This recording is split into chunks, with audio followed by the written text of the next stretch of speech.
টাটালো টাটালো tata বিশাল বিশাল tata দেখ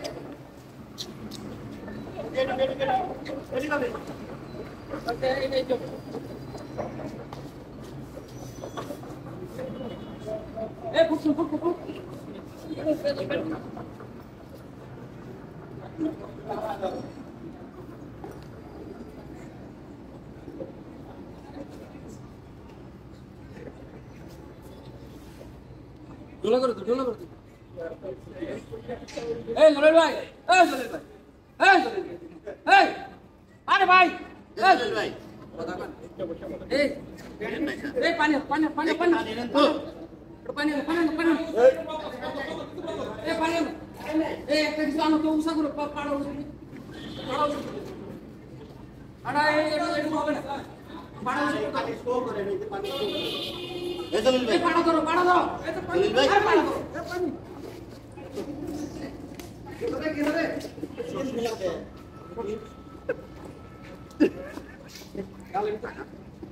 এই জলিল ভাই এই এই তাকান তাকান তাকান পানি কম হইছে স্যার আর এই সারা সারা দিছে স্যার এই জলিল ভাই সারা দিছে এই কিছে হ্যাঁ এই কিছে এই জলিল ভাই এই জলিল ভাই এই কিছে এই জলিল ভাই হ্যাঁ এই সমস্যা কি হ্যাঁ এই জলিল ভাই কিছে কিছে এই পানি রে এই সমস্যা নেই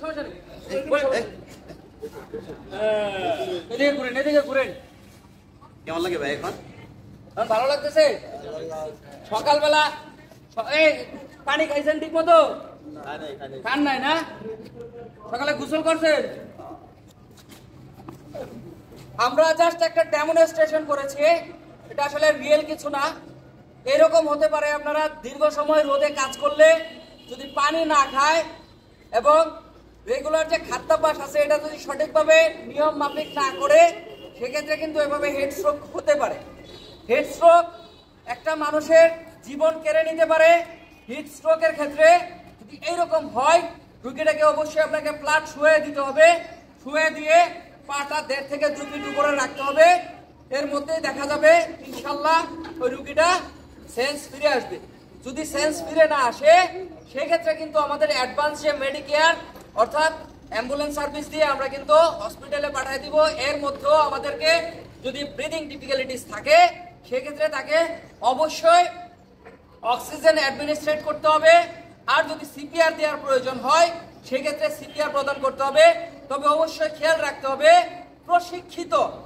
যারা ফার্স্ট রাইডার আছে তারাই কিন্তু ভালোভাবে একটা সিপিআর প্রদান করতে পারবে তো সবাই ভালো থাকবেন নিরাপদে থাকবেন রোদে কাজ করার ক্ষেত্রে রেস্ট নিয়ে কাজ করবেন পর্যাপ্ত পরিমাণে পানি পান করবেন তাহলে আপনি সুস্থ থাকবেন আপনার পরিবার সুস্থ থাকবে দেশ সুস্থ থাকবে সবাইকে অসংখ্য ধন্যবাদ আসসালামু আলাইকুম ওয়ালাইকুম আসসালাম সবাই ভালো আছে আলহামদুলিল্লাহ আলহামদুলিল্লাহ আমিও ভালো আছি আজকে আমরা যেই টপিকটা নিয়ে আলোচনা করব সেটা হচ্ছে প্রত্যেকের পার্সোনাল একটা বিষয় নিয়ে আলোচনা করব পার্সোনাল যেটা আমাদের জানা খুবই ইম্পর্টেন্ট নিজের লাইফ সেভ করার জন্য নিজেকে সেভ করার জন্য ইভেন দো যদি পরিবারের কেউ এইরকম সিচুয়েশনে পড়ে ওই লোকটাকে সেভ করার জন্য আমাকে জানতে হবে কারণ হচ্ছে আমাদের যে খাদ্যগুলো আমরা গ্রহণ করি এই খাদ্যগুলোর মধ্যে কিন্তু সবসময় আমরা কিন্তু আমাদের যে মেনটেনেন্স আছে খাদ্য তালিকার মেনটেনেন্স করে থাকি তো করি না বিধায় দেখা যায় এমনও সময় হয় যে সারাদিনে আপনি 1 লিটার পানি খান না এরকম হয় না আপনি যদি 1 লিটার পানি না খান ঠিক মতো সেক্ষেত্রে আপনার যে পানির যে ঘাটতিটা আছে সেই ঘাটতিটা আপনার শরীরে থেকেই যাবে আবার এরকম হয় দীর্ঘ সময় আপনি কি করতেছেন দীর্ঘ সময় আপনি রোদের মধ্যে কাজ করতেছেন এটাই তো এই রোদে কাজ করার কারণে অনেক সময় দেখা যায় যে আপনি অসুস্থ হয়ে যাচ্ছেন তাই না সো একই টাইমে এট এ টাইমে যদি আপনি দীর্ঘ সময় কাজ করেন সেক্ষেত্রে আপনার শরীরে অবসাদ আসবে আপনার শরীরে ফ্যাটিক চলে আসবে আপনার শরীরের যে নর্মাল যে সিচুয়েশনটা সেটা চেঞ্জ হয়ে যাবে ইমব্যালেন্স হয়ে যাবে সো আজকে যে টপিকটা নিয়ে আলোচনা করব সেটা হচ্ছে হিট স্ট্রোক। হিট স্ট্রোকের কারণে প্রতি বছর আমাদের বাংলাদেশে হিউজ পরিমাণ লোক কিন্তু মারা যাচ্ছে এবং বিকলাঙ্গ হয়ে যাচ্ছে, তাই না? তো হিট স্ট্রোক হলে হিট স্ট্রোক কি কারণে হয়, হিট স্ট্রোক কি, হিট স্ট্রোকের লক্ষণ, হিট স্ট্রোক প্রতিরোধের করণীয় এবং হিট স্ট্রোকের প্রাথমিক চিকিৎসা, এবং হিট স্ট্রোক যেন না হয় সেক্ষেত্রে আমরা কি কি খাদ্যাভ্যাস যেটা আছে, আমরা কি কি খাবার গ্রহণ করলে রেগুলার খাবারগুলো গ্রহণ করি যদি সেক্ষেত্রে আমাদের এই হিট স্ট্রোকের যে সমস্যাটা আছে, প্রবলেমটা আছে, সেখান থেকে কিন্তু আমরা পরিত্রাণ পেতে পারি। কি বুঝে গেল? তাহলে আমার হিট স্ট্রোক সম্পর্কে জানা প্রয়োজন। তাহলে আমার হিট স্ট্রোক কি, প্রথমে আমার সেটা জানতে হবে। হিট স্ট্রোক হচ্ছে আমাদের শরীরের যে নর্মাল যে তাপমাত্রা আছে, ব্যালেন্স আছে, সেই ব্যালেন্সিং তাপমাত্রা হচ্ছে কত, 37 ডিগ্রি সেলসিয়াস, তাই না? যদি সেটা 40 ডিগ্রি সেলসিয়াস অথবা এর উপরে চলে যায় সেক্ষেত্রে ওই লোকটা হিট স্ট্রোক। আর একটা লোক যদি হেড স্ট্রোক করে, এই হিট স্ট্রোকের রোগে সেখানে কিন্তু তার লাইফ থ্রেটেনিং আছে, সে বিকলাঙ্গ হয়ে যেতে পারে, তার মস্তিষ্ক বিকৃত হতে পারে, তার শ্বাস প্রশ্বাস বন্ধ হয়ে যেতে পারে। বুঝে গেল? এইসব কাজ অ্যাক্টিভিটিস যদি ঘটে তাহলে ওই লোকটার লাইফটা কি হবে, শেষ হয়ে যাবে। তাহলে আমরা অবশ্যই যদি এই হেড স্ট্রোক হয়, সেই হেড স্ট্রোকের প্রতিরোধমূলক যে ব্যবস্থা আছে সেটাও আমার নেওয়া লাগবে। এখন আমার কথা হচ্ছে যে হেড স্ট্রোক হবে কি কি লক্ষণ দেখলে আমরা বুঝতে পারবো যে হেড স্ট্রোক হতে পারে। 1 নম্বর লক্ষণ, শরীরের তাপমাত্রা। কিসের? শরীরের তাপমাত্রা 40 ডিগ্রি সেলসিয়াস অথবা এর উপরে যদি চলে যায় সেক্ষেত্রে হেড স্ট্রোক হতে পারে। শরীরে প্রচুর ঘাম হবে অথবা শরীর ঘামবে না কিন্তু শরীরের স্কিন টেম্পারেচার অনেক বেশি থাকবে। কি বোঝা গেল? শরীরের স্কিন টেম্পারেচার অতিরিক্ত বেশি থাকবে, অতিরিক্ত পরিমাণ শ্বাস প্রশ্বাস নিবে বেশি, হৃদস্পন্দন বেড়ে যাবে, কার্ডিয়াক যেটা আছে অর্থাৎ আমাদের শ্বাস প্রশ্বাস বেড়ে যাবে। যদি শ্বাস প্রশ্বাস বেড়ে যায় সেক্ষেত্রে আমি বুঝবো এই লোকটার হিট স্ট্রোক হওয়ার সম্ভাবনা রয়েছে, যদি আমার এই লক্ষণটা দেখি। আর কি হতে পারে? হিট স্ট্রোক হতে পারে যদি আপনার ডিহাইড্রেশন হয়, যদি আপনি পানি কম পান করেন, এই পানি স্বল্পতার কারণে আপনার হিট স্ট্রোক হওয়ার সম্ভাবনা রয়েছে। আরেকটা কারণ আছে, সেটা হচ্ছে শিশু এবং বৃদ্ধদের ক্ষেত্রে। শিশু এবং বৃদ্ধদের ক্ষেত্রে ওদের যে বিষয়টা হয় সেটা হচ্ছে ওদের শরীরের যে ইন্টারনাল যে অর্গানগুলো আছে, তাদের যে কন্ট্রোলিং সিস্টেম আছে, সেই কন্ট্রোলিং সিস্টেম তাপমাত্রাটা সঠিকভাবে কন্ট্রোল করতে পারে না। যখনই সঠিকভাবে কন্ট্রোল করতে পারে না সেক্ষেত্রে কি হয়?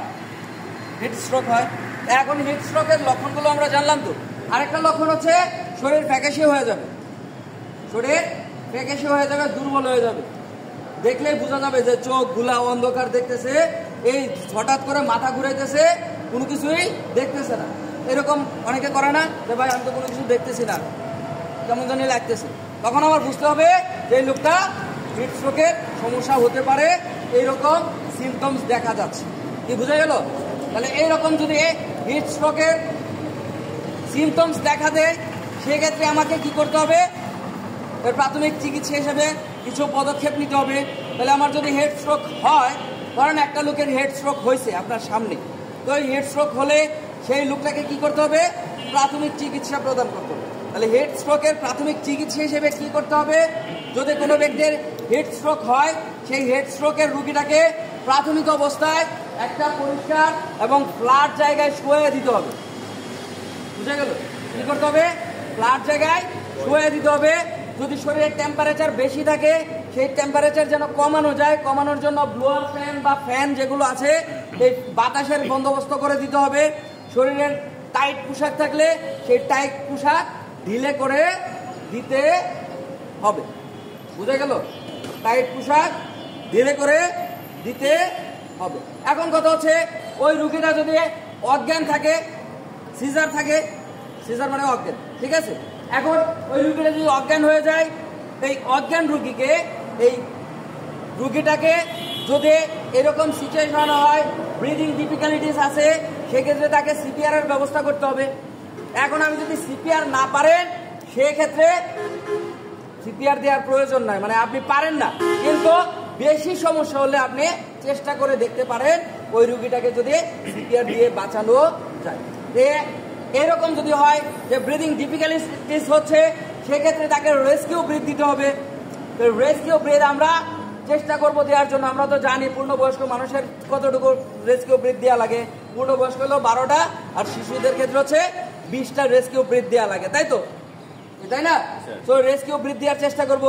এখন আমার কথা হচ্ছে, এই রুগীটা যদি অজ্ঞান থাকে, অজ্ঞান রোগের যদি আপনি সেন্স ফিরিয়ে আনতে চান, সেক্ষেত্রে কি করতে হবে?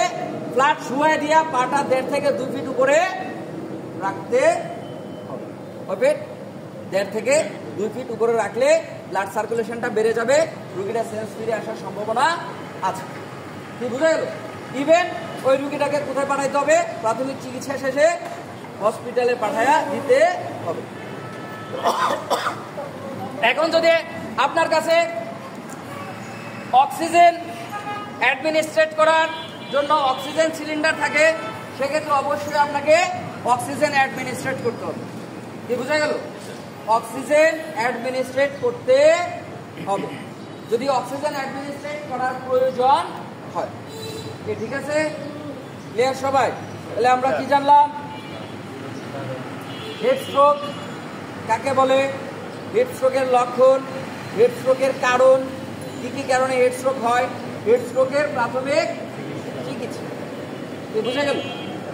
এই জিনিসগুলো আমাদের জানা প্রয়োজন ছিল।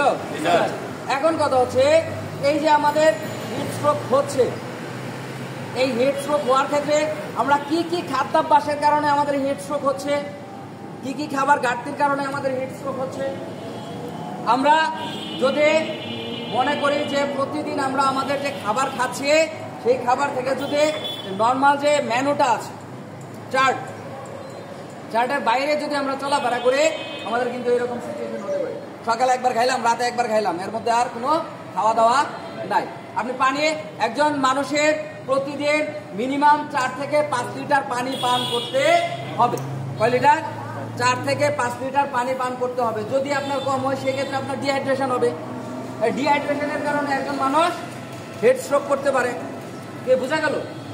ক্লিয়ার সবাই? ঠিক আছে, ক্লিয়ার? তাহলে আমার কি করব? প্রতিদিন মিনিমাম 4 থেকে 5 লিটার পানি পান করতে হবে। এখন কথা হচ্ছে, এই হিট স্ট্রোকের রুগীকে আপনি কি খাবার খেতে দিবেন, কি কি খাবার খাওয়ানো যাবে? হিট স্ট্রোকের রুগী যদি সেন্স থাকে, সেক্ষেত্রে ওই রুগীকে খাবার, স্যালাইন, ঠান্ডা পানীয় দেওয়া যেতে পারে। খাবার, স্যালাইন, ঠান্ডা পানীয় দেওয়া যেতে পারে, ডাবের পানি খাওয়ানো যেতে পারে। বুঝা গেল? কিন্তু কোনো অবস্থাতে ওই রুগী যদি অজ্ঞান থাকে, কোনো খাবার খাওয়ানো যাবে, কোনো অবস্থাতে কোনো খাবার খাওয়ানো যাবে